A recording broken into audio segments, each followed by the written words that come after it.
I'm doing this a second time because I forgot to record the first one. How's it going, Ding Dongs? Welcome back to Ding Dong Drift. As you can see, we are not in my garage. We are at Mike's place. If you guys, is it pizza? That's the thing everyone gets confused about. So it's supposed to be Prizza, but since times have changed, it has become Prizza. Did I say Prizza or Pizza? You said pizza. Wow, I meant to say Pizza. So Pizza was the original, but now it's Prizza. Really? Yeah. I would think it's pizza. It looks like pizza to me. Exactly.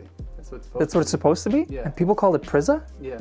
That makes no sense. So I've kind of adopted it because I'm like, you know what? I don't mind pizza. I would call it pizza because I like pizza. I like pizza too. That's why. What is pizza? Pizza. Pizza?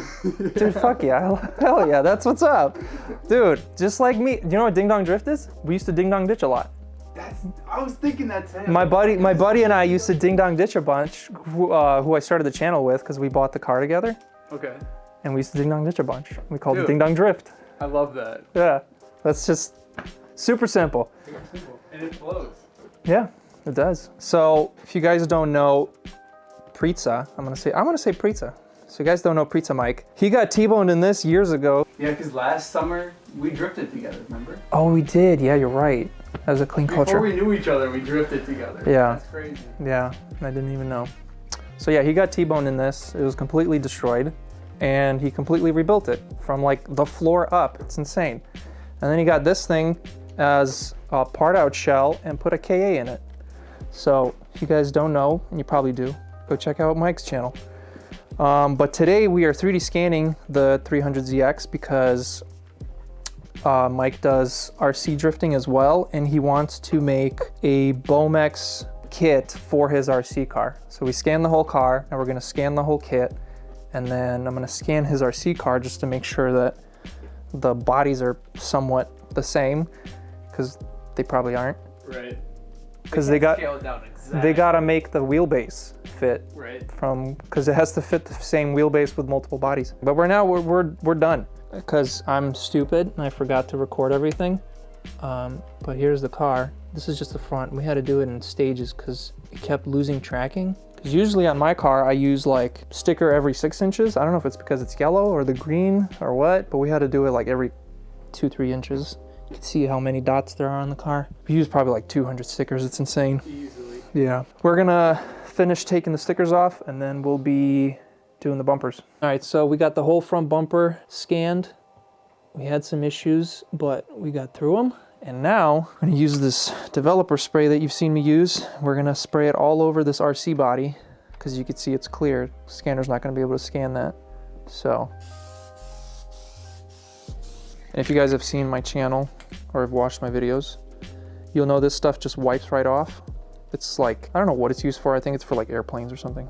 But it's basically like talcum powder in a can that wipes off. So we just finished scanning the RC body, sprayed it with the developer spray. You can see it's all done. Got it all the way around. Do you want to make it out of carbon? Dude, that'd be crazy. If you can, I mean, why not? Yeah, I mean, it's a small mold. I can print it, the mold, and then make it out of carbon. Is carbon lighter than the TPU you said? Yes. Yeah. There's like nothing lighter than carbon. That's so true. Yeah. Will it crack though? Like if it gets smashed? It would take a lot of force to break it. Okay. Like you have to step on it. So it's lighter and stronger. Dude, have you ever felt like real carbon? Like real carbon? Like I have a carbon hood on my Integra, but it's so flimsy, so I don't. it's probably fiberglass with a layer of carbon on top. I'm willing to bet. Most like aftermarket carbon stuff, Cybon, That's what it is. all that stuff, it's all fiberglass with just one layer of carbon on top. Oh. Like once you feel real carbon, it's like life changing. It's Really? insane. Like once I finish my sunroof, I'll show you. Yeah, I can't like wait to see that. it's yeah. Can you imagine these in carbon? Huh? You guys want carbon T-tops? That'd be a good. But then you refresh. can't look up at the stars though. Dude, I have the sun shade on this the whole time anyway. You do? Yeah, because when you're driving in the summer, dude, it's terrible. straight sun on your head. Yeah, I bet. Yeah. All right. Well, that's maybe a thing that we'll make. That'd be sick, That'd be fun. actually. The only issue with like stuff like this, because it's latched, is how do you make that stuff? You'd have to like transfer it. If it's like detachable, if there's like a mechanism that's like detachable, we can then look into it. yeah, that would be cool. That'd be a fun project. Just all solid carbon. Sounds like a whole nother video. That's gonna be another video. So I'm probably done here tonight because it's 10 o'clock.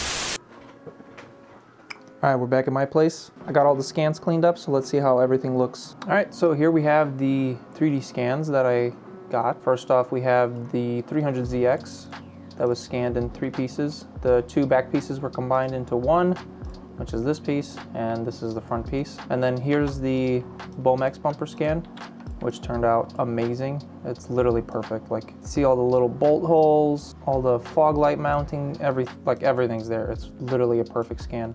So I used that to mirror because I only scanned one part of the Z32, or one side of it, and I think I got it fitting pretty well. You could see it lines up there. The only issue I'm having is right here, the headlight, like bucket area, is supposed to be underneath the headlight.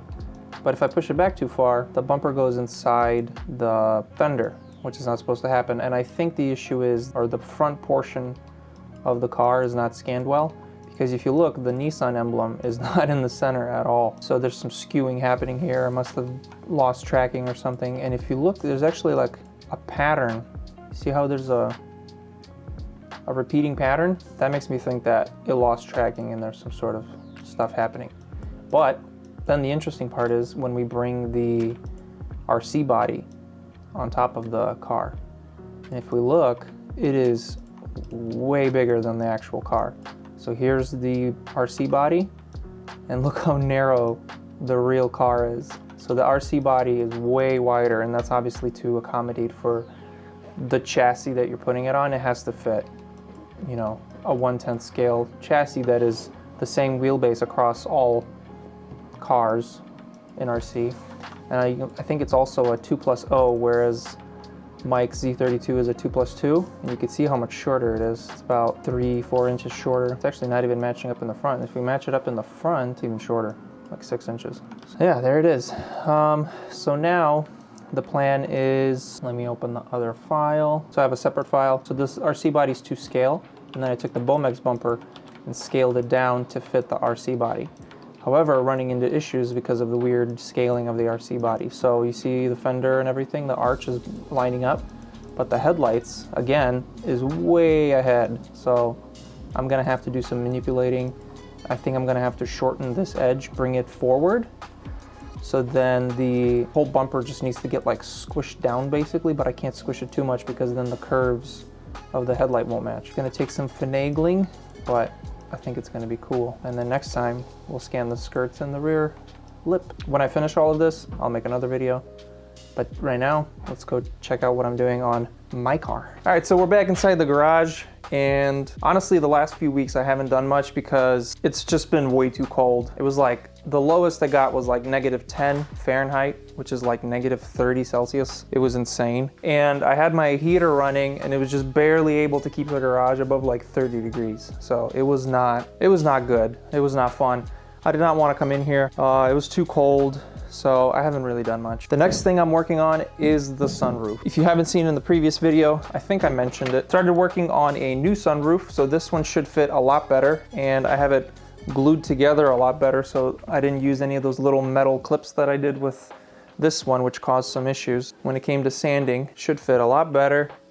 You can see, because the first one we had some issues where it was a little too small, so I made this one just a little bit bigger. So now all I gotta do is, you can see I already started grinding down the high spots with the file, same as what I did for the wide body. The file works really well for grinding down the plastic quickly. So now I'm going to sand it smooth, at least somewhat, put a single layer of fiberglass on it, and then flip it over and do the same thing here, but without fiberglass. I'm just gonna do epoxy just to fill in these little tiny voids. Same as the wide body, bunch of sanding, bunch of body work, and I'm hoping to get a mold going pretty soon. I gotta order the materials to make the mold because I don't wanna use polyester resin anymore. I wanna move to completely epoxy because I am in my home garage. I don't wanna deal with the stench of vinyl ester or polyester. And I am using woven fiberglass, which works with epoxy. So I don't gotta worry about using polyester. I don't really use chopped mat at all. I did use roving mat for that, which is what the like super thick stuff is. But I think what I'm gonna do is just use a little bit of like cheap carbon fiber moving forward. I just ordered some commercial carbon fiber. It was like $17 a yard on sale at Composite Envisions, which is super cheap. It's basically cheaper than fiberglass. So, and if you know, carbon fiber is way stiffer than fiberglass, so you don't need to use as much of it. That's what's coming up next.